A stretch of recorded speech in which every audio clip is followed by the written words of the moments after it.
Assalamualaikum warahmatullahi wabarakatuh. Saya Ustazah Wan Nur Hidayah binti Wan Fauzi, Guru Penolong Kanan Hal Ehwal Murid SK Durian Burung. InsyaAllah pada hari ini saya akan menceritakan tentang buli. Buli adalah satu perbuatan yang salah di sisi undang-undang, dan sekolah adalah satu zon yang bebas buli. Kita semua harus bertanggungjawab untuk menghentikan buli dan memastikan sekolah berada dalam keadaan selamat dan menyebarkan kasih sayang. Baik, kita nak kenal apa itu buli dan apakah yang berkaitan dengan buli. Buli ada beberapa perkara, iaitu buli fizikal ataupun buli lisan, yang kedua buli sosial, dan yang ketiga buli cyber. Buli fizikal dan juga lisan seperti kita memukul, kita mengata, menghina, kita mengherdik, kita mengata kepada keluarga, kita ejek nama ayah, nama ibu dan sebagainya.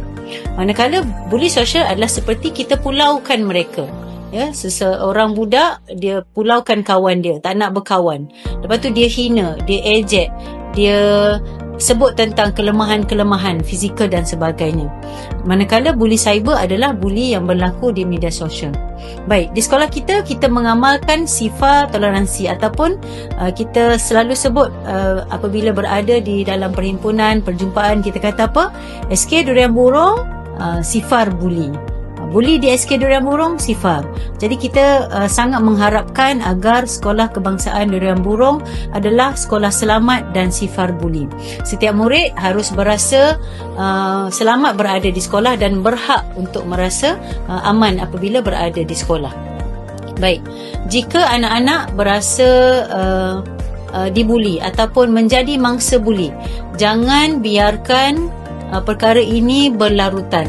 Mesti berani lapor kepada pihak yang berwajib, ataupun guru, ataupun kawan, ataupun terus kepada guru disiplin.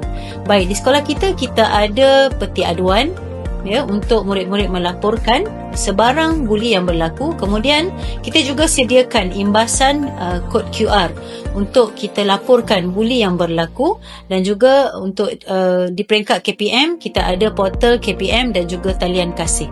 Jadi anak-anak yang menghadapi buli, yang berhadapan dengan situasi buli, boleh menggunakan saluran-saluran ini untuk melaporkan. Baik, peranan rakan sebaya. Kawan-kawan jangan menjadi pemerhati semata-mata.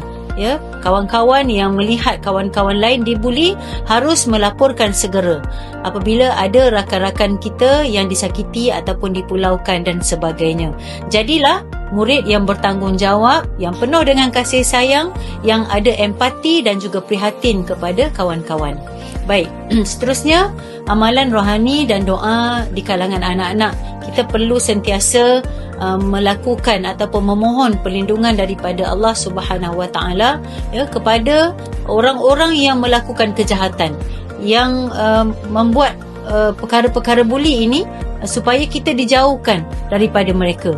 Dan kita sebagai orang yang tidak mahu dibuli, kita juga perlu menghiasi diri kita dengan hati yang baik, dengan sifat penuh kasih sayang, dan kita berazam dalam hidup kita tidak mahu menjadi pembuli dan juga mangsa buli.